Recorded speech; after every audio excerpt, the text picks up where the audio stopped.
My name is Ben Castiglione. I am with the Berks County Adult Probation and Parole Office. I'm here today to do a presentation in understanding gang culture, and we'll also be touching on a little bit of outlaw motorcycle gangs towards the end here. Just to give you a little bit of background on myself, I've been a Berks County probation officer here, well, adult probation officer for probably about 3.5 years now. Prior to that, my experience was in juvenile probation for Berks County. I did that for 20 years. And during that time, I held numerous positions, school-based, city, suburbs. One of the positions I held was I had a gang caseload. It was me and my partner for about 13 years. We worked gangs in Berks County, Reading area. And during that time, we gained a lot of understanding, and we did a lot of background. We worked with a lot of different agencies, state, local, federal, and coming up with how to work with gangs, gang members, adult, juveniles, what have you. And some of what we learned and how we kind of understood it, I'll be showing you today. All right, as we are moving on, quick disclaimer, there's going to be some stuff in here in this that you'll see, some gang hand signs, some language, some videos that are only meant for training purposes.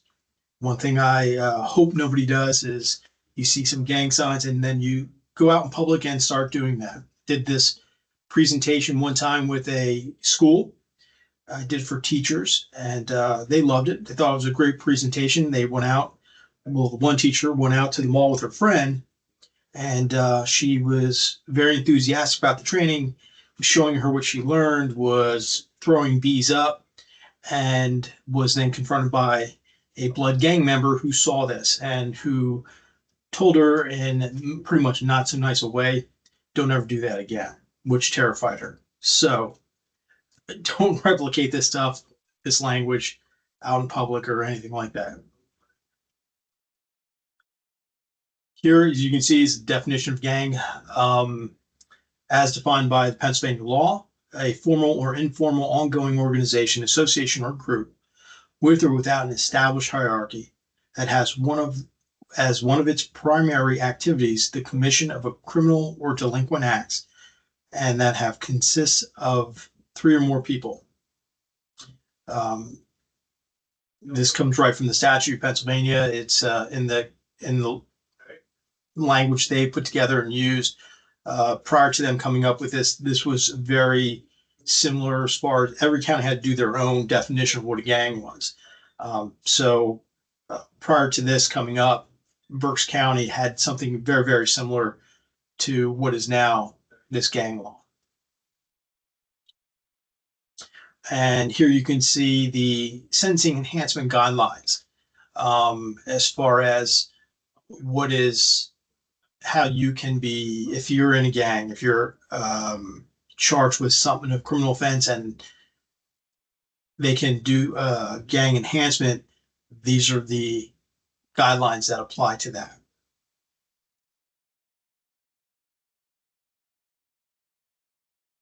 So we're going to go over some characteristics and what you can recognize in gangs here. Of course, coming from the law, from the code, the self-formed group of 3 or more, engaging in criminal activity, control of specific territory, use of hand signs and communications or identifiers, uniform in clothing, colors, or jewelry, often have a written code of conduct and or have a roll call. They are structured or form some type of hierarchy. Not all these will apply to every gang, but the majority of them, as we go through this, you will find a lot of these do. As gangs, as time goes on, things change. Everything is very fluid. So what you might hear from me today, down the line in 6 months, a year, completely changes. So a lot of this, so when you're looking over this or you're listening to this, please note that a lot of this stuff could change over time. So how do we identify a gang member? And this you have to be careful, because sometimes in identifying a gang member, you don't want to um, misidentify a gang member. As a juvenile probation officer, when I was working the gang unit, one thing we had to be careful of was misidentifying a juvenile gang member, because that could bring attention on that person or that individual that they don't want. And what we also were found that a lot of the juveniles that were coming onto probation, um, sometimes they were using me and my partner as status in the streets.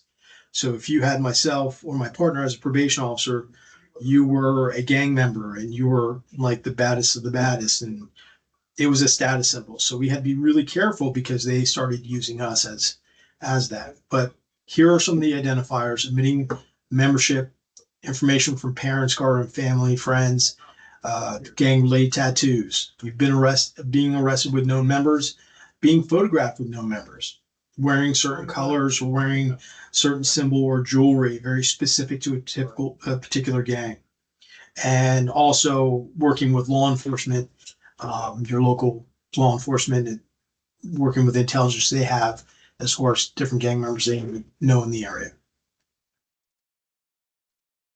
So why join a gang? And there's a lot of stuff, and we're going to go into all of that, a lot of it, of why join a gang. But the big thing is it's the potential for the money, the sex, the glamour, the protection, social status. It's a way for a lot of these kids who don't have a whole lot, to get something, um, to feel important, to feel like a big deal. And they gravitate toward this, especially if they don't have a whole lot at home or they're not involved in anything in the community, now sports or clubs or anything like that. They'll look for that. And unfortunately, they get drawn to the gang stuff quite a bit. Family is a big thing. And if you look at this photo here, um, you'll see a group of kids in the one photo, a gang, local gang here to Reading, PA.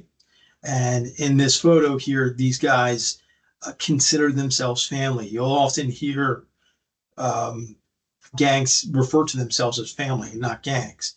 And that's how it is. So if you're coming from a broken home, or if you're coming without a mother or a father, feel they'll feel that need to fill that void. They will find a way to fill that void, whether it is gang members or whatever it might be. They will find a way to fill that need, and joining gang is a big way to do that. Um, on the one side here, you see there's one photo, an adult male with three juveniles behind him. That's actually a father and his three sons. They are blood gang members. I supervised every single one of these people in that photo there. So they're passing that down. In that case, it is family. It is something that they passed on through the generations there. Now, what you don't see, that there's another brother I supervised that's not in that photo, and that brother became a gangster disciple, and somewhat got ostracized from the family because he decided, I guess that was his rebellious teenage years. Instead of being blood, he joined gangster disciples, which I'm sure made Thanksgiving dinner very, very awkward. But it is something that does get passed down as well. Protection is also a big thing. We see in the communities today, there's a lot of violence, a lot of gun violence, particularly among the youth. It's easy for them to get guns, if we're being honest. Getting guns on the streets is not difficult. I've come across plenty of juveniles over the years who've had firearms. These are our photos from Berks County that you see the different juveniles here with firearms. All these guys have been on supervision. The one picture you see, the three hooded guys standing there with guns. I think there's a green laser on the one pointing right at the camera there. Those guns came from a dealer that they broke into and sold a whole cache of weapons. Speaking of cache, the photo on the bottom where you see those rifles there in that case, those weapons were found. Well, a little bit of a story here. Uh, Probably about 15 years ago, maybe earlier than that, actually. It's when I first became a probation officer back in 2001, 2002. We were executing a warrant in Reading on a juvenile. We go to the house and we find the juvenile. He's in his room. We take him into custody. And as part of protocol, what we do, we find him in his room. We did a room search. And one of our guys, one of the people working, um, found a one of those big old black hefty bags that you use for gardening or whatever, filled to the top with marijuana. At that point, we stop what we're doing. We contact Vice. Vice comes in, and they flip the whole house, everything. Uh, and the cache of weapons were found in the home. They were found in the juvenile we arrested. They were found in his 5-year-old brother's room underneath his bed. That's heavy duty weaponry there. Under a 5-year-old's bed. Any number of things could have gone wrong. So we take the guns, we take the drugs. There was some money that was also found. He goes out in cuffs. As we're leaving, the mother, the brother, 5-year-old kid right there, they're all saying they're crying. Everyone's walking out of the house. It was a large number of us. And I look at the 5-year-old kid and he's just heartbroken in tears. And looking at him, it's easy to see how that affected him, because now we're taking a brother here, we're taking his source of, not only their source of income for the family. I mean, he provided food, clothing. He was probably paying most of the bills, if not all the bills in the house. That's his older brother. He looks up to him. He loves him. He was the father figure in the home because there was no father in the home. And we were taking him out. So how do you think that younger brother looks at us? Looks at law enforcement, police, probation, whatever. He absolutely hates us. 10 years later, fast forward, that 5-year-old brother is now 15. He comes on to probation. He's in the same gang his brother was. And I get him on probation. At the time, I didn't put two and two together. I didn't realize it was the same kid.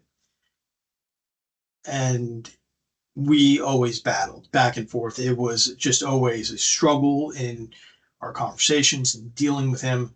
But once I figured out who he was and how I remembered him, what happened that day, it made complete sense why he disliked me, why he disliked law enforcement. And it was just a continuous battle. He unfortunately ended up getting himself locked up several times over the years. Went into the same things his older brother did as far as guns and drugs, and struggled throughout his life as well. But it's important to note that your actions, even though you're taking somebody into custody who has broken the law, it can affect how it does affect everyone in the community, family, community, everything, and how they perceive law enforcement, justly or unjustly. That's perception. Status is also a big thing as far as joining gangs. Um, you'll have a lot on social media now, which we'll get into a little bit. But a lot of the social media where people are looking to be famous, they will put posts up on social media, whether it's Twitter or Instagram or Snapchat or whatever it is, the latest thing, to get their name out there, to get famous, to show everyone who they are. This gang here that you see, this group of young men here, is from a rural area outside of Reading, still in Berks County, Kutztown. If anyone's ever heard of Kutztown University, that area there. Um, they ran a lot of drugs through Kutztown. They were probably the biggest drug gang outside of Reading, and they had a lot of influence. We figured out who they were, identified themselves through their social media posts. We identified them. We were able to kind of halt that operation there in conjunction with state police and Kutztown PD. Um, and as you can see, they're on the other picture, young man, not uncommon now, go on social media and you see somebody flashing money, throwing up gang signs, a gun in the picture. It's very common. It happens, unfortunately, quite a bit. And again, it's a status thing for them. And we're going to go over here some ways to join a gang. These are probably the four most common ways to join a gang, and we'll hit upon each one of them. Well, let's just get into it here. Now, keep in mind when joining a gang, what's common in one area may be different in another area.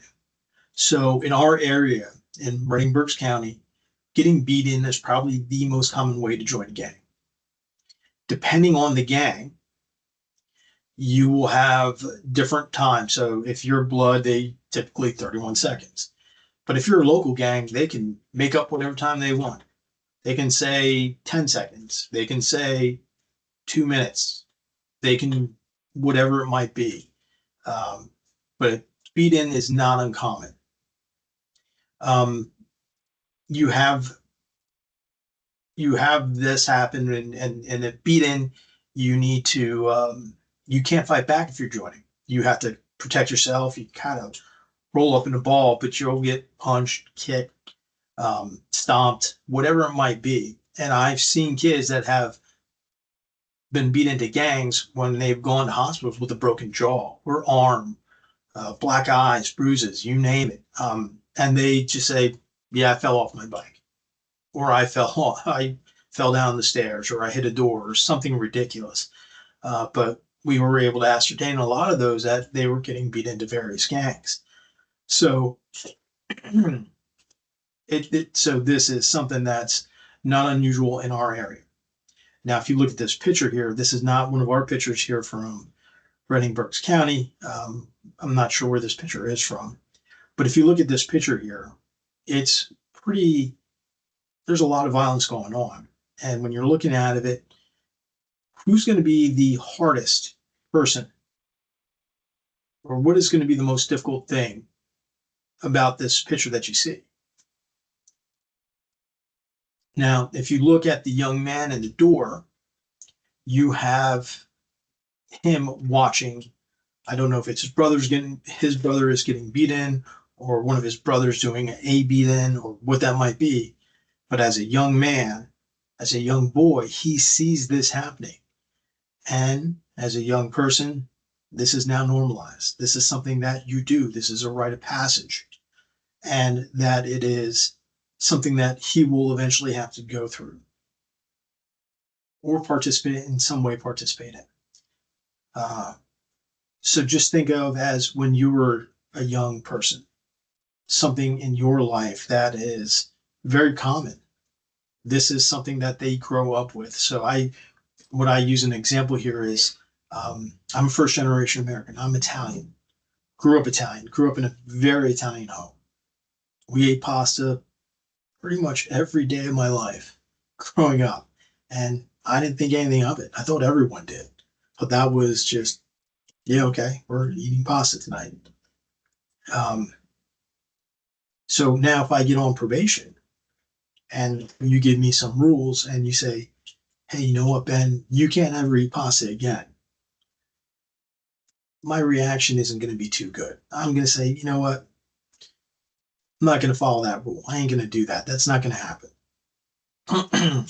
So, in dealing with that young man, if he ever gets to be on probation and you tell him you can't be part of a gang, he's going to look at you and say, "No, that's not going to happen. This is my gang. This is my family. This is how I grew up." So it's very, very difficult in dealing with that person as he grows up, juvenile into adulthood. That's where he comes from. The next slide here is a little bit of a video I want to show you. It shows you kind of the structure of a beat-in. Down the ride till the day we die. Southside, Little Valley threats the gang. We control and terrorize.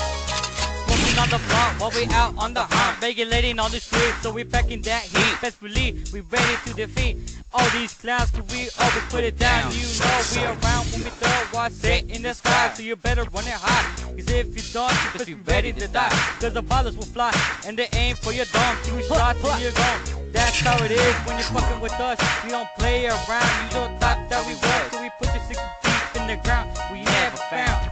Fuck our enemies by the time we're done. You were begging on your knees. We on top, can't stop, won't stop, but we'll never fly. That's right, motherfuckers. Can't fuck with us. Southside, Little Valley threats the gang. Always on the ride till the day we die. Southside, Little Valley threats the gang. We control and terrorize. Southside, Little Valley threats the gang. Always down the ride till the day we die. All right. So as you can see from that video, I pulled that off the internet somewhere. I believe that was Serenios. This is something beat-in that we got from California, or video that beat-in occurred in California. As you can see, very violent, very, very violent. And as you can tell, the way they kind of structured the beat-in is you get beat up, you get up, you hug it out, and now that person is your brother.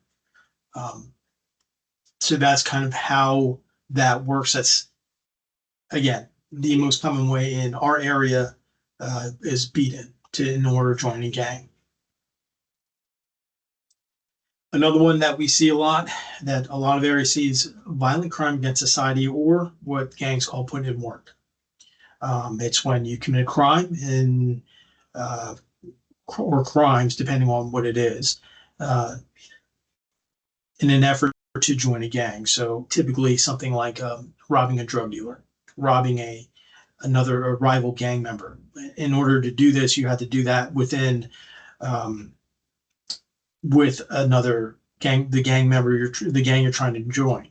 So you have to do it with them. They have to see it. They have to witness it. You have to participate, and in that way, that's another way that they do joining a gang. And this picture here is several of our guys that we had on supervision.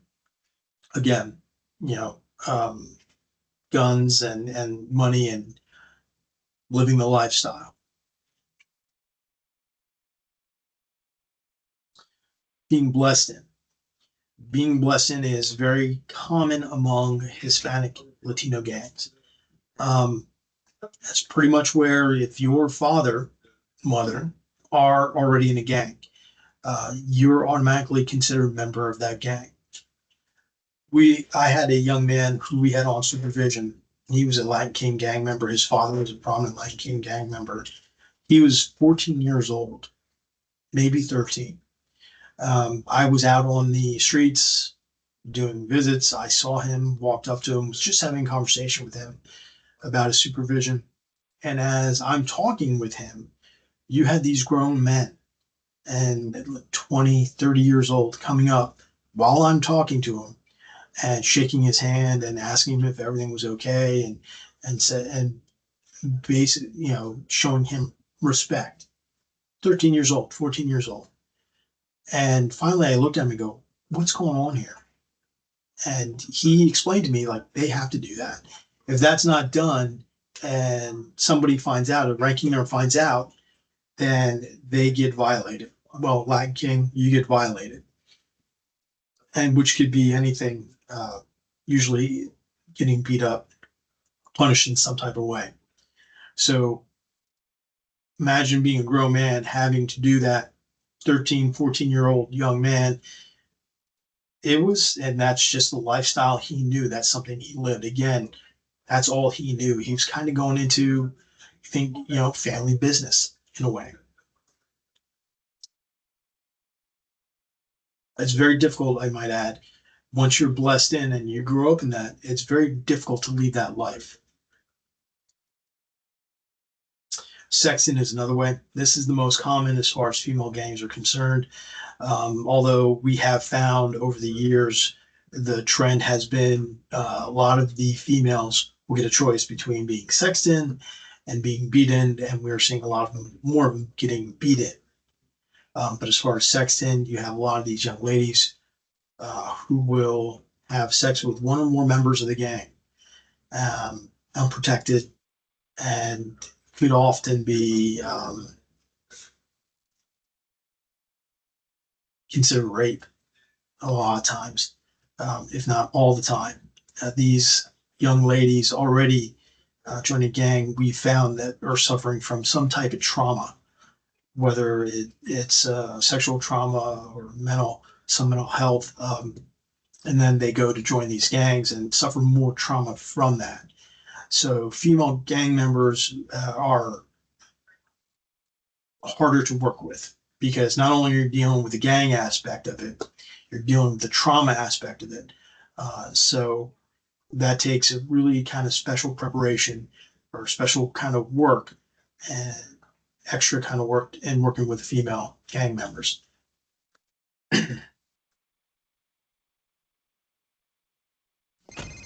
Hello. Well, how much are they asking? Well, that's a lot of money for a deck.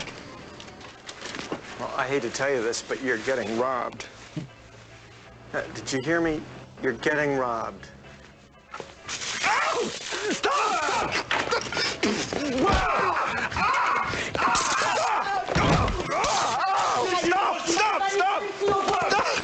AmeriQuest, an open-minded. I love that video. And I use that to transition to gang identifiers for a particular reason. One, who has cattle prod? That's just, every time I see that cracks me up. But it's easy to get things misidentified, to mishear things. That guy was talking about a deck, but because the man behind the cash register only heard a certain part of that conversation, he thought he was being there to rob. And then his wife, I believe his wife comes out with a cattle prod.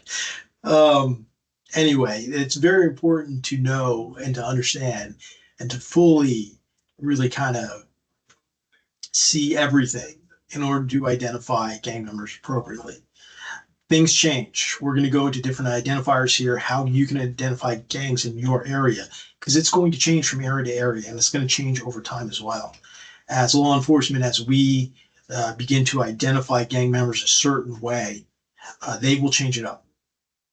They'll do it. They'll change it up in ways that we don't catch on to right away, but in ways that other gangs, rival gangs, will. So here we have an example of what we see as bandanas, what they call flags. They're folded a specific way. And we're going to kind of get into how these are folded and why they're folded in that certain way. On the bottom here, you have bloods, the red and the black. The red, obviously, bloods are red. The black means if you see a blood gang member wearing black, dressed in black, black bandana, that typically means they're going to war. They're going to fight. There's going to be some type of violence or some type of activity going on. That top one that you see there is a gang that was local. They're no longer around anymore. They were local to us, known as SMG, Sex Money Gangs. So they were an offshoot of the Bloods. They were not Bloods, but they were an offshoot. So they would fold their flag in that typical way where you saw the four dots in that manner. Beads is also another way. Again, as we go on here, we'll hit on everything.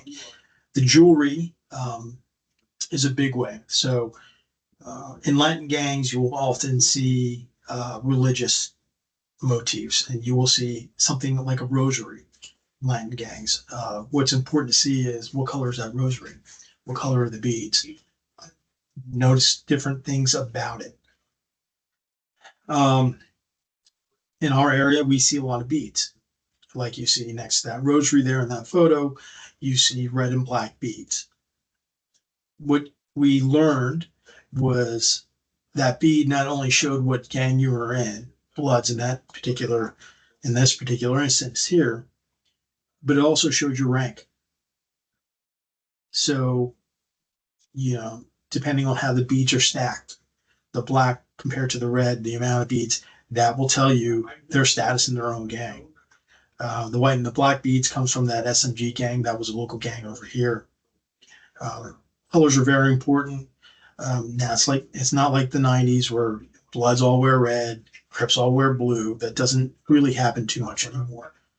Um, but what does stay true, what the colors do stay true, is in their flags. A Blood will wear a red bandana. Crip will have a blue bandana. That will stay true. And it's important again to see how those bandanas are folded. Um, Bloods will have those five points there, or those 5 dots there that are showing, and Crips will have will have 6. Latin Kings again, they fold their bandana differently as well. Clothing is a big part of it as well. If you notice that in that one picture in the corner, the Boston Red Sox hat that looks like a bandana. I don't follow baseball too closely, but I'm fairly certain we've never seen the Boston Red Sox take the field in that type of hat. So why do they make that? Why do they make that hat like that? Why do they make a New York Yankees hat in green? Why do they make a Philadelphia Phillies hat in gold? Because if I'm making hats, if I'm a company and I only make New York Yankees hat in blue, that's it. There's a large portion of the population that won't buy my hats. So I'm going to make them in red. I'm going to make them in green. I'm going to make them in yellow. I'm going to make them pink with purple polka dots. I don't care because I'm just want to sell hats. That's it. So gangs will take these hats and they will make it a part of their own attire, work it into their culture. So that's why initially, when you see those types of hats, initially that was all gang kind of motif, gang related. But what you have to be careful for, what starts out as being gang related can quickly turn into that's just the style. And I'll give you an example of this. When I was a younger PO, one of the things I did was school based. I was working inside Reading High School for probably about 4 years. I was a probation officer inside the school. And I noticed that there were a lot of kids that would skip school and for some reason, if you're skipping school, they're standing right across the street at the Sunoco gas station. Back in my day, because I'm an old man, you skipped school, you went home, played video games. These guys were standing at the Sunoco gas station where they could be seen. You notice that, and you notice that they're wearing certain things, and you're like, you know what? I think those guys are Bloods, and you notice what they're wearing, and you see that they have clothing and bandanas and a Cincinnati Reds cap. And it struck me, and I was wondering. I researched it, I looked into it. What the hell is a Cincinnati Reds cap? What's that mean? Well, back then there was a hip hop artist known as The Game. I'm not sure if he's still active or not, but he was very big back in the day there. He wore Cincinnati Reds cap. So the Cincinnati Reds cap, he was an admitted Blood. He had a 5-pointed star right on his face. So that was he didn't make any secrets about it. So I was like, gotcha. Anyone wearing a Cincinnati's red cap in Reading, they're Blood, right? Has to be, yeah, of course. Go back to school a couple weeks later, and almost now the whole school is wearing a Cincinnati's red cap. Does that mean everybody is a Blood? Everyone got beat into the gang or put in work, and half the high school is now Blood gang members? No. What happened was that became fashion, because a lot of those times, those kids that are in gangs, they're the popular guys or girls at school. They set the trends. They set the fashion. So what they're wearing, I'm going to wear. And that's how that works. So you have to really be careful when identifying and watching the trends and what is happening with the clothing, especially, because that tends to change quite a bit over time. Hand signs are another big thing. I would encourage you to know your hand signs, know what they're doing, know what they're saying, know what they mean, because hand signs that could save you one day. Now, here in these photos, you have someone spelling out bloods in the top corner there, or blood. I don't know how you could do that. There's no way I could do. I would have to break my fingers in order to do that. The young man in the gray hoodie there, he's throwing um, pitchforks down, disrespect, or broken ground, disrespect to the Latin Kings. Then the three individuals in the lower picture, either shooting or giving the middle finger to, it's not Bloods, that's our local gang, Sixth Ward. They're disrespecting Sixth Ward, now known as Northside in our area. So that's actually Piru gang members. There was a huge feud back in the day with Piru and the Northside guys, where quite a few people died. Now, knowing hand signs, why is that important? Me and my partner, we were working on the south side of Reading on 6th and Bingman Street, was a known drug area. And as we're driving the one evening and we're working, seeing kids doing what we do, we see a couple of our kids in the 6th and Bingman area where they were ordered not to be around. We pull the car over, we get out of the car, and we confront them. There's like 3 or 4 of them. And we confront them. Hey, what are you doing here? You can't be here. My partner talked to his guys and they left. I'm talking to my guys. And as I'm talking to my guys, my partner's getting my attention. And I look up and I noticed within a minutes, we are surrounded on all 4 corners. We're surrounded, 2 or 3 guys on every corner. And they're all there. They're throwing up hand signs. I told my guys, come see me later in the office, told them to go away. Me and my partner kind of looked at each other. We're looking around and they communicated with each other to surround us in that area without saying a word, all by using hand signs.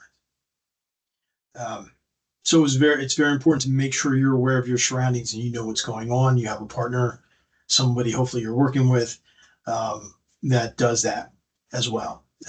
So in that situation, that was a very tense, scary situation. And at the time, we carried firearms. We carried firearms now, but we just started not around that time. We just started carrying firearms, and we had to have them concealed. So we both unzip our vests and we expose our firearms. I remember putting my hand on my gun. I didn't pull it out, but I put it there. They all start, scattered, broke away, moving. Me and partner like, yeah, that's right. You walk away. You better walk away. We both get in our car, and I remember, oh my God, that was so terrifying. That was so scary. It was very, very intense, a very scary situation. I think we stopped working because I had to go back to the office and change my pants. But it was a situation we were in that we learned from that.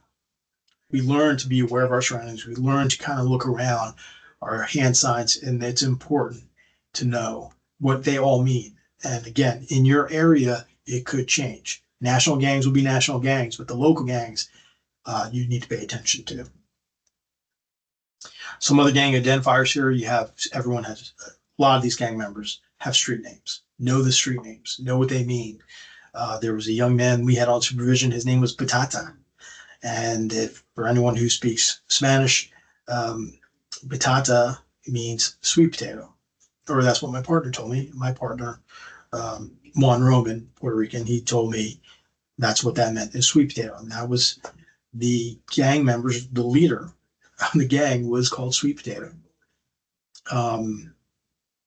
The funny story with that is once I found out his name, Batata, meant sweet potato, that's what I called him on the streets. I called him Sweet Potato. And he hated that. He hated that I called him Sweet Potato. He just would make him angry. And it's okay because, he wasn't a good person. He was a drug dealer and he was not a good guy. And anytime I got to irritate him a little bit, I took advantage of that. But as you can see, Patata there, the OG of the SMG. Tattoos are another big thing.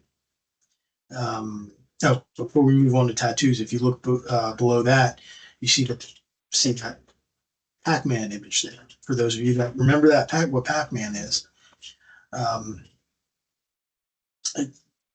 what that means there, you see that is actually a way to kind of identify Pac-Man is an individual. What that means is Pac-Man is there. He's the man with the packs. He's the man with selling drugs. And that's what he would post, or that's what he would put down in order to identify that this is where I'm at. This is my area. Tattoos are another big thing. Majority of gang members, a lot of gang members, tattoos are big. And they will tattoo their gang associations on their bodies. A big thing with gang members is you see there one says TMG, Thug Money Goons, local gang, and no local gang. I tattooed G-Side Soldier, which was a local gang, Glenside Killers. Some more tattoos here. You have OBP, the smiley face with the bullet head, a local gang, Oak Brook Posse. OTF, Only the Family, which was identified as a tattoo with our Northside gang members. Latin King Tattoo, 5-pointed crown, the L and the K, Almighty Latin Kings. Again, the Boston Red Sox with the hand in there creating a B. TMG, Thug Money Goons, tattoo on the hand, and MOB. MOB. A lot of people will believe that MOB stands for money over bitches. I had to think about that for a second. Money over bitches. That's what it goes for today. And you see MOB on a lot of people today. But back 10, 15 years ago, if you had an MOB tattoo, it was member of blood. If you were not a member of blood and had an MOB tattoo, you would have gotten beat for that. I had a young man that came into my office, had an MOB tattoo on him, and I confronted him on that. And I said, "Oh, what does MOB stand for?" Mama's only boy. He was the youngest of 3 boys, so that made absolutely no sense. But MOB, excuse me, MOB is at the time that meant member of blood. Now it's changed. Tattoo styles, everything's changes. Excuse me. So you have to pay attention to the trends there.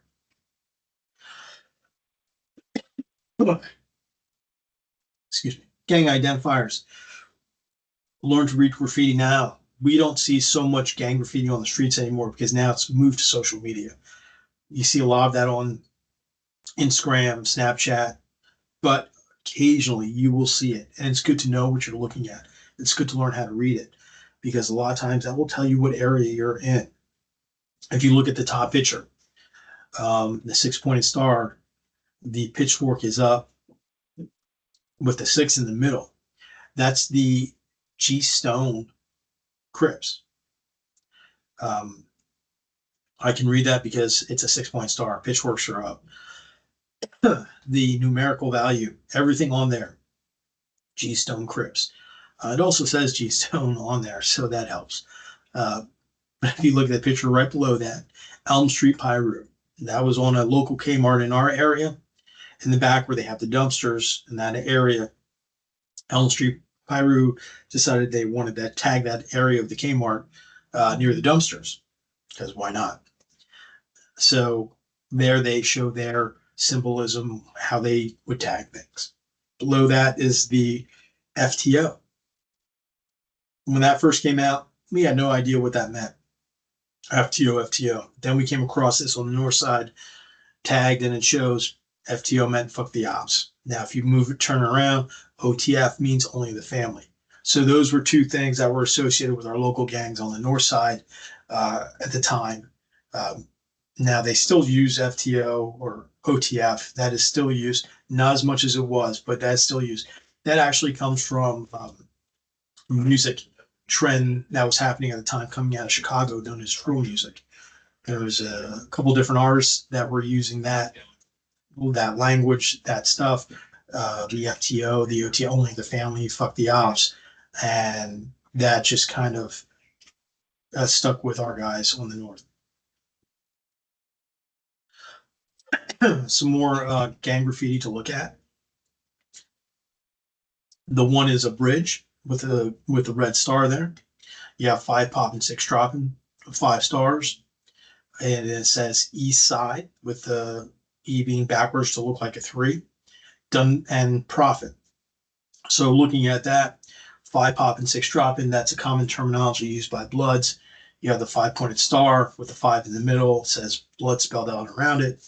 East Side being East Coast, not East Side of the city or East Side of town, East Coast. So I know this is a national gang. This Prophet is the guy who put it up. So he told us everything about him. And this tag was in a little bit more of an affluent neighborhood in Berks County. This stayed up for like maybe a day, maybe. We quick got the picture, it was gone. So and the young man who put that up, Prophet, he was on probation at the time he did it, and we were able to identify him, and he had to pay for the cost of the removal. So good old Prophet. Guess he can, yeah, wasn't that good of a prophet. The wall next to it there, that was found in the city here on one of the local gangs had tagged that 6-point star pitchforks up. That's a G, not a 6. GD with a 6-pointed star. LLLUWK. Life, lust, loyalty, unity, wisdom, knowledge. GD is Gangster Disciples. The 7-4 is the numerical equivalent below it. I don't know how I can remember the 6-pointed star, what that stands for the Gangster Disciples after all these years. I struggle with my own social security number, but I can remember that. It's amazing. But they were claiming that area as there. They were letting us know that they were there, and they were claiming that area of what was on the south side of the city.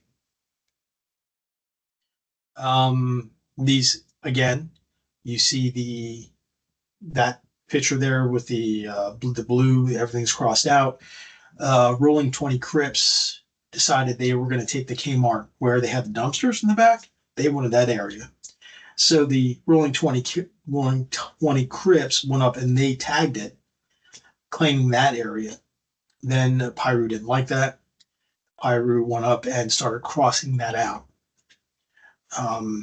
Anytime, whether you're in a school, whether you're in a city, wherever you might be, if you see something like that where it's crossed out by a rival, there will be some type of violence to follow. Whether it's a shooting, whether it's a fight, something will follow. Below that, you have some tags on a house, nation, 5-pointed star, 5 popping, 6 dropping. That was out in actually one of the suburbs. We have no idea why they tagged that house. But they did. They pitchforks down. They're disrespecting, the nation is disrespecting the people nation there. And if you guys remember, Batata, he got locked up and they started a petition for him. You free OGBT. OGBT is Batata, SMG. And so they put a petition to have him freed. Amazingly, it didn't work, but they tried. You gotta give them credit for that. And then another way to identify a big thing now is numbers. Numbers are always big. They are still big. So if you see local gangs using numbers, they're equating that to all of their stuff there. Our 2 local gangs, we have East Side that are not Bloods. They just call themselves East Side, and they go by they use the number 500. You'll see our North Side guys will use the number 6 or 600 quite a bit. And if you can see that picture there in the middle, I'm not sure how well you can see it, it says 500 NSK. Yeah, NSK. North Side Killers. So that's telling me East Side is putting up tags that they're going to kill North Side gang members. So here's some tags that you can see, or some identifiers you can look at. People Nation. So People Nation, or the most common one of the People Nation, is Bloods. Now, when I talk People Nation, we're talking about this is not something you'll see on the West Coast. In California, they do not follow this. This is something you'll see in the Midwest. This is something you'll see a little bit on the East Coast, but you will not see this on the West Coast at all. So you have the People Nation. A big part of the People Nation are the Bloods. Latin Kings are also in the People Nation as well. There are multiple gangs, and we'll go over a couple of them, but not all of them. They wear their stuff to the left. They like the number 5. They use the number 3. They're drawing pitchforks or up. This 5-pointed star. Those are all common things you'll see amongst the People Nation as a whole. And when I say People Nation, think of it kind of like in baseball terms, or baseball. People out there, you have the American League and National League.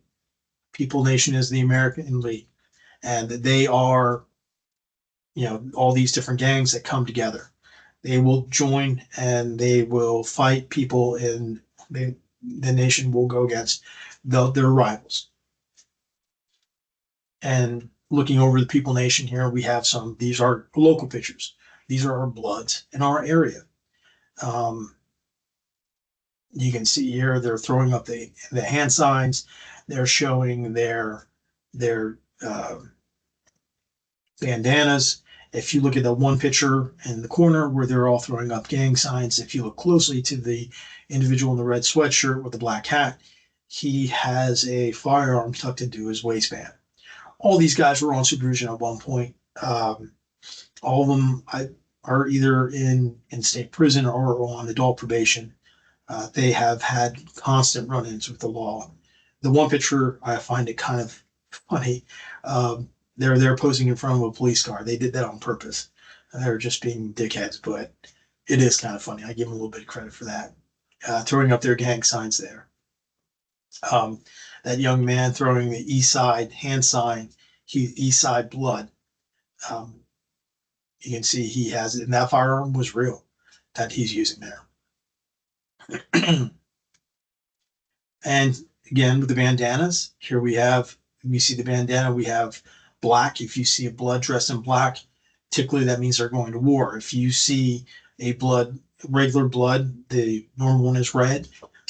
We have seen in our area a Blood member wearing green bandana that is folded that way. That usually means that he's selling drugs. And so you have to understand what those bandanas mean, watch how they're folded. Also, the jewelry that we've confiscated over time, in this case, beads. Understand the beads, what they mean, how that works. And I got a short video for you guys that I'm going to play next. And I'm not going to play the whole thing, but I want you to look and observe. And I'm going to point out a few things after we stop that video.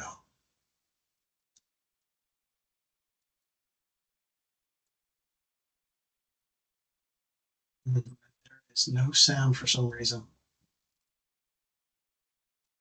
Hey, what up? There we go. Young shot. And just observe. Shoot you in your face, motherfucker, I'll pull your teeth out. Trigger finger itch ain't nothing that you should reach round. Squad full of killers, keep squeezing until he dead. If the Billy missed the shot, I'm catching him off the rebound. Shoot you in your face, motherfucker, I'll pull your teeth out. Trigger finger itch ain't nothing that you should reach round. Squad full of killers, keep squeezing until he down. If the Billy missed the shot, I'm catching him off the rebound. Yeah, so your hood up, nigga gang. How you try and rep the hood and you don't even bang? Huh? Throw your hood up, nigga gang. How you try and rep the hood and you don't even bang? I was banging for niggas, was banging, twisting they fingers, trying to find out what set that you claiming. Nigga get dangerous in this dark world. Let niggas find out you fool. Never breaking the 31, we living all of our rules. Fuck, I'm back to safety cause we both shot them. Them billionaire boys around the world, we haul them. So I'm going to stop it there because it doesn't get any better. That's about as good as it's going to get. This video was used by law enforcement, and that individual there in the middle with the beard, wearing the cap backwards, he was on juvenile probation. I had him as a young man on probation, literally when he was 13 years old. and he ended up joining a gang, the Bloods, and it has evolved. He's obviously a lot older now. He's an adult now. This video, law enforcement used to identify not only different gang members, but I believe there was a firearm that was being used in this, and they used that to put him in state prison for a little bit because it was a violation of his state parole. Now, if you're watching the video, specifically ones you guys kind of watch and see what you saw. Obviously, you saw a lot of what's Cincinnati Reds, right? Who doesn't love the Cincinnati Reds? I don't think people in Cincinnati even like the Reds, but they're wearing a lot of Cincinnati Reds. As we're going through the video here, I just want you to observe and just see what you saw. Now, on this frame here, hopefully this is coming through, you have him right there, known as Trouble. And that was his street name, Trouble. And this guy here in the LA hat, in blue and white. Blue and white aren't Bloods. These guys are all decked out. They're doing video, and when you have gang members doing video, they will get all decked out and they will put on their trip, and they'll put on their drip, and they're all red, and that's kind of like their suit and tie, I guess. But he's not. And what I was hoping you would notice is him not wearing that. He's a known gang member, but he's a Crip. And as a Crip, why is he in this video? Well, he's in this video because they're making money. He wanted to be in a music video. He thought he would get famous. It was convenient, so he got in on it. And those two actually kind of grew up together. And he became a part of it. Now, it's not uncommon to see when there's time to make money, gangs will come together. Music videos is one of them. You will also see that in the streets. If there's a way to make money in the streets, where they can then, make more money dealing drugs or whatever it might be, they will join forces. So in this video, there was him. He was there quite a bit. Black P Stones is also another people nation. That was around here in Berks County for a little bit. That is more common in Chicago and in the western part of PA, Black P Stones. So anybody from the western part of PA, you might see some of this around there. They are fierce rivals of the Gangster Disciples. Black P Stones will often use the pyramid, BPSN, Black P Stone Nation. They have their six-pointed star, which I apologize, I don't remember that one, what that stands for. But we did have them here in our area for a little while, but they're very big in the Chicago area, Black P Stones. Latin Kings. Pretty sure everyone has a little bit of Latin Kings in their area. As you can see, we have a strong Latin King presence out in Berks County. You can see the ADR, Amor del Rey, the five-pointed crown, and then you also have these guys who are taking a picture in front of a barber shop where they would have their meetings, and they are throwing up, if you can see, they're throwing up the gang signs, Latin King gang signs. And they posted that on, I believe it was Facebook at the time, which was awesome because they left their page open. And we took that picture down and we identified a large number of Latin King members in that particular set. The Maya chapter, which you can see, they were celebrating their first year anniversary. They went to Giant, had a cake made, Latin Kings, Maya chapter 1 year anniversary. Could you imagine being the person making that cake? The old lady behind the counter making that cake? That would be interesting. Don't want to get that wrong. And if you look here, Latin Kings, this is some common motif that they use as well. You have the bandana there. And if you look here at the dots, they form a crown. So Latin Kings will often have their bandana folded in that way. That forms a crown for them. Again, Latin Kings very the religious motifs in a lot of their stuff. And they will use the rosaries or necklace of Jesus, crosses, what have you. They often have tattoos of the Virgin Mary on them. A lot of religious motif used in the Latin Kings. Folk Nation, again, American League National League. Folk Nation is the opposite of everything. So they wear red, we wear blue. They like five. What's the opposite of five? Must be six. Sure, why not? They like the number six. Pitchforks up, pitchforks down. Everything is kind of changed. Everything's kind of opposite, or so to speak. Um, they'll wear everything to the right. And these are some of the symbolisms that you'll find in their tags. Some local crypts in the Berks County area, if you look at this picture here, in the top one corner, you see IGC, 6-point star, BK all day. That's Insane Gangster Crips. Set of Crips using their 6-point star, BK Blood Killer all day. You have two young men there in the middle. They are throwing up gang signs. They're wearing their masks, and they're throwing, just kind of showing themselves there. In the lower corner there, you have the 5'9", 6-point star. That is the 5'9" Hoover Deuces. Another set of Crips that were in our area. I don't think they're around anymore. I'm not entirely sure, but they're making themselves known as well. And here's some of the stuff for the Crips, some of the bandanas and jewelry that they use. And as you can see, their flag here is 6. They have their jewelry here, and this one here, you see their beads. It's black, it's clear, it's white. That was taken off a high-ranking gang member for the Crips, a high-ranking member for the Crips. I believe I'll show you guys this here quick.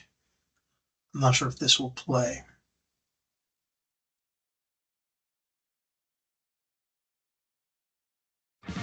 More boxes, more options. Grainger has over 1,700 boxes. No. All right. So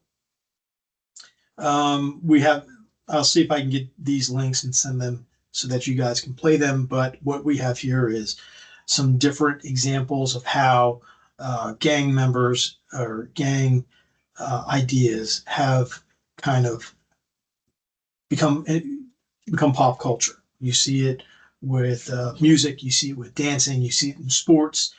Snoop Dogg, who is an admitted Crip, uses a lot of that motif in his songs, in his videos, in his attire. So you have a lot of that stuff. So I'm going to see if I can talk with Dan, have those linked over so that you guys can kind of watch those videos and see how that has transitioned from being a gang thing and to being accepted part of our culture now, which it has been, which honestly it has. Everywhere we look in media, books, movies, TV, whatever it might be, there is something gang related in pretty much everything that we see today. Good or bad, you can argue that, but that's just how our society is. Our society takes stuff, gang stuff, political stuff, whatever it might be, and that becomes part of the American pop culture and to create part of our identity. Whether you agree with it or not, that's where we're at. Move on here to the Gangster Disciples. Gangster Disciples, again, part of the Folk Nation. You have that house there. They tagged up that fence with every possible symbol that they could use, which was fantastic for us. Sucked for the guy who lived at the house because he had to repaint all that. But he was gracious enough to allow me to photograph that before he painted over it. But you see there the heart with the wings, the devil's tail, the pitchforks up, the GD, everything. That's all of it. You have those guys in the corner. They were just need to brighten up the day a little bit. They were just mean mugging the camera, so I put smiley faces over them. throwing up gangster disciples, their gangster disciple hand signs there, pitchforks up, GD. And again, celebrating a birthday, Larry Hoover. For those of you who don't know who Larry Hoover is the individual who began the Gangster Disciples out in Chicago. He is the father of the Gangster Disciples. He is, I believe, he is in prison still. Went to prison back in the 60s, I believe, but he's been running the gang pretty much from prison. And the gang has grown quite a bit. He's an interesting character, Larry Hoover. If you don't know who he is, I recommend you look him up, and it's quite interesting how he did stuff, how he ran the gang out of the prison. And once they figured out he was running the gang out of the prison and that he was ordering hits from prison, he's pretty much in solitary for the rest of his life. And the only people I believe he can have contact with is his attorney and his mother. I believe that's it. But again, they were celebrating his birthday, made him a cake, probably went to that same giant, because that lady's now making gang cakes, and celebrating his birthday. MS-13, they come and go. In our area, they make headlines every once in a while nationally, but they are they're an interesting gang as well. I know I'm going to pronounce this wrong, and I apologize. MS-13, Mara Salvatrucha. I know I said that wrong. And the 13 stands for the southern part of California. California is split into parts. Top part is Norteños or north. They are 14. Sureños, south, 13. And MS-13 follows that. Contrary to popular belief, MS-13 is an American gang. They were created as a way to the El Salvadorian immigrants at the time to protect themselves. Whether they were, some here were illegally, some here were legally, and they were, all lived in the same neighborhood, and they were being taken advantage of by other gangs and other crimes. So they come together, they form this gang, the MS-13. And then over the years, as they get deported and they go back to El Salvador is in a civil war. And these young men that we put back into El Salvador, they are recruited into these armies and they learn these military tactics. They come back to the United States, they find a way back, largely legally. They come back to the United States and they now have taken what they've learned and they have now taught the gangs, and they are brutal and they are ruthless, and they have really just wherever you see MS-13 is a lot of violence. They're not hard to identify because they don't really hide. They have tattoos all over them to identify themselves. A lot of them have tattoos on the face. You'll have to really kind of understand MS-13, look up the different various tattoos, of which they have a lot. But it's not uncommon, just the MS and a 13, they'll have that tattooed somewhere on their body.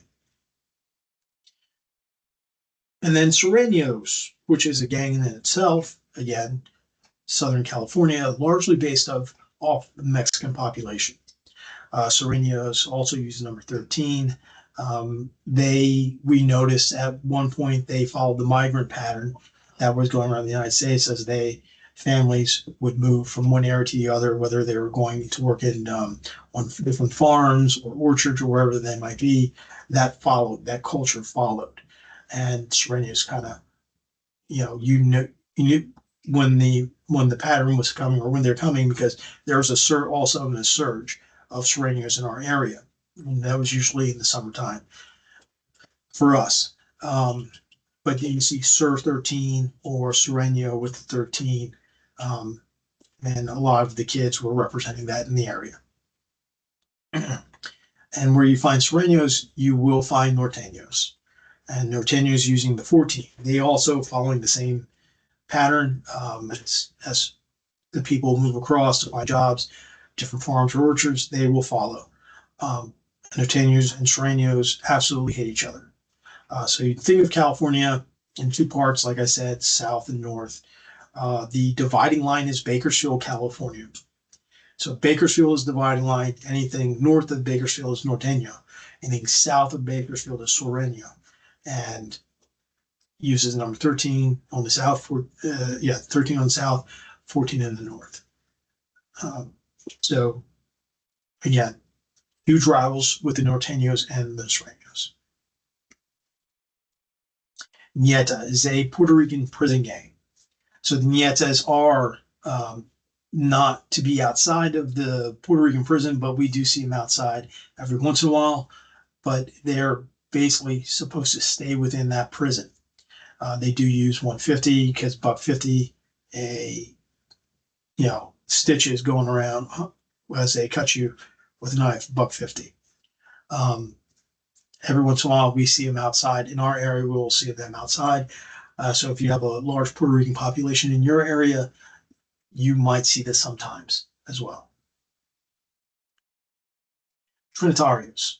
They are big up in the northern part of Pennsylvania, Lehigh County, up in Hazleton, Northampton County, I believe. They come out of New York. They are Dominican, and they go by Trinis. They will use 3NI, Trini, Dominican flag. They use neon green, and they will very much, they're into the guns and the drugs and into that lifestyle. In our area, they've been very dangerous, very violent, but they come and they go. Every time we see Trinis down there, they're usually coming from northern part of Pennsylvania into our area. And those links no longer work. I'm going to go over some homegrown gangs, what we see in our area, how local gangs are similar to the national gangs. They will use the hand signs. They have a lot of them, some sort of pattern of rules. They do have colors and beads. The gangs have a sense of family. What they do is do what they think is needed to do in order to not appear weak in the streets or to appear weaker than national gangs. And they are mainly interested in making money and appearing hard. So that's how some of our local gangs are similar to national gangs. Our local gangs are usually tend to be a little bit younger in age as well. And this is how they're different. The local gangs, they function independently. There's no national guidelines that they need to go by, like in the UBN, United Blood Nation, which is on the East Coast. The UBN was founded in Rikers Island, and UBN controls what happens on the East Coast with the Bloods. But the local gangs do not need to worry about that. They do their own thing. They make their own rules. The membership is much more fluid. They do have larger numbers, as I mentioned. They're often quite younger, and they're not stable. They will last for a little while, and then they will go away. But then another one will always reform to take its place. Northside Gang, you heard me mention these guys a few times. Using number 600, here's some photos of what our Northside guys, some of their hand signs, some of the photos. OTF, G Block, which is a area in our city, Gordon Street, G Block. You had Church Street Boys, which were a very dangerous subset of the Northside Gang. A lot of these guys are in prison or have, some of them actually been killed as well. And some of the stuff that we've seen in our area that they've used, number 600, the stop sign there which says Greenwich, that was their area. One set of the Northside guys were using purple to identify themselves because they were working with the Bloods.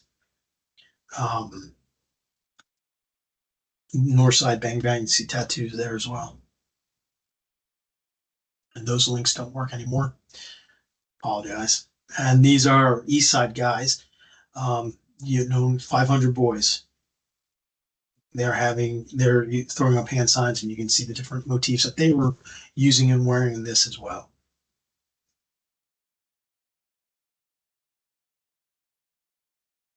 So the big thing you want to remember with the homegrown gangs is just because they're not a Blood or a Crip or Latin King or something of that nature, they're not a national gang. It's important to take them seriously. In the respect that at some point that a lot of these local gangs will become bigger, or a lot of these local gangs are a feeder system into the bigger gangs. A lot of times these guys will grow up in that lifestyle and just they go to prison and join a gang. In prison, they're going to be joining a Blood or a Crip. So it's important to understand your local area, your local gangs, even if they are juveniles and you're in adult probation. It's important you understand that as you're looking at this, knowing who they are coming through, how to deal with them, how to work with them. As you can see in this picture, these guys, a couple of juveniles, a couple of adults, but you have one there in the red shorts. He's wearing an electronic monitor, so they don't care. It's obvious that they're representing their gang. It's obvious they've been involved with a lot of stuff. I believe all these guys are in state prison, 2 of them up there for murder.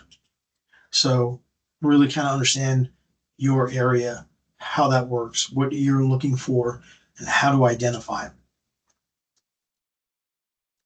As I mentioned before, social media is a big part of the gang culture, more so now than really ever.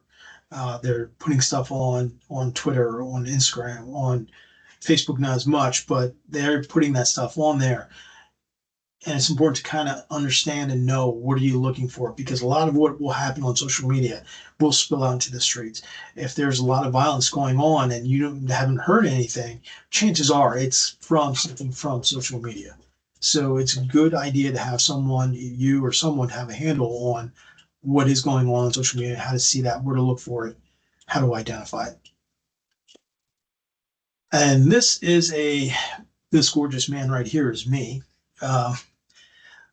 Me and my partner went to a house. This is a few years back. As my partner is talking to his kid, standing in front of me talking to his kid.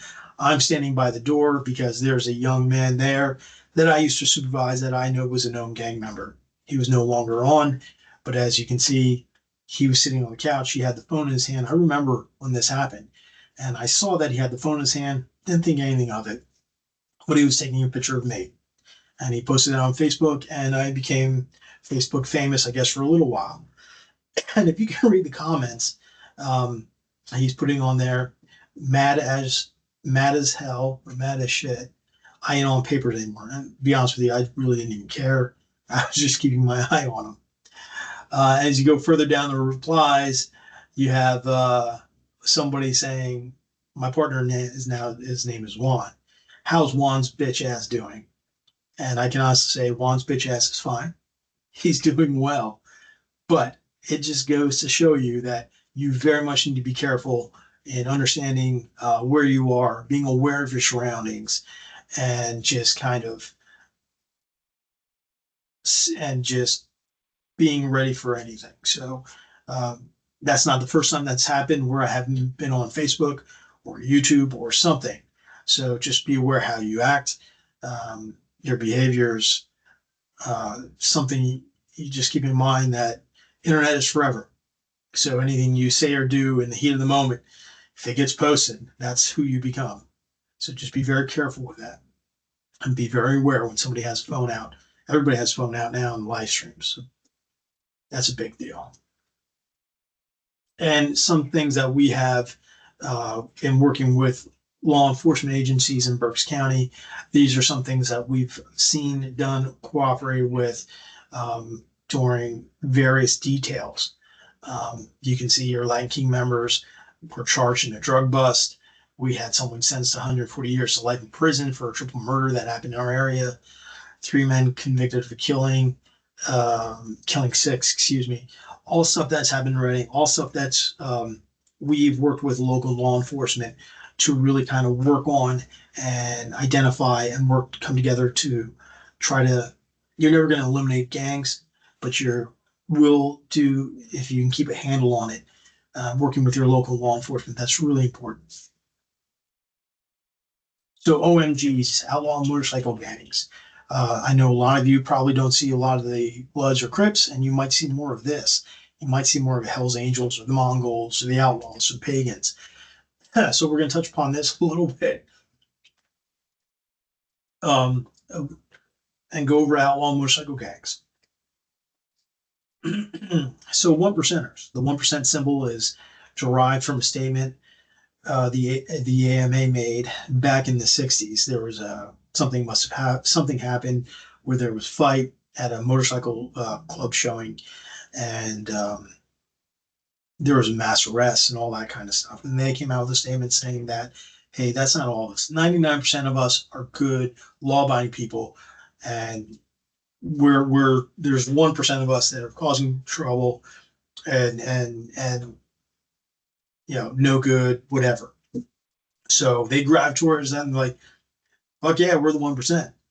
And since then, using that as a patch. The outlaw motorcycle gangs are the only ones that you will see wearing 1% patch.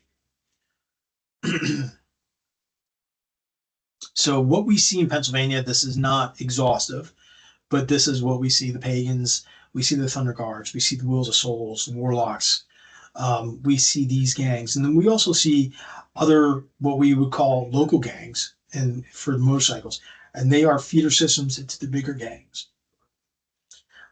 So you'll have the pagans and the Thunder Guards. We'll show some of the bigger ones. But like I said, the smaller clubs that are the feeder system, sometimes they are called duck clubs or something along those lines.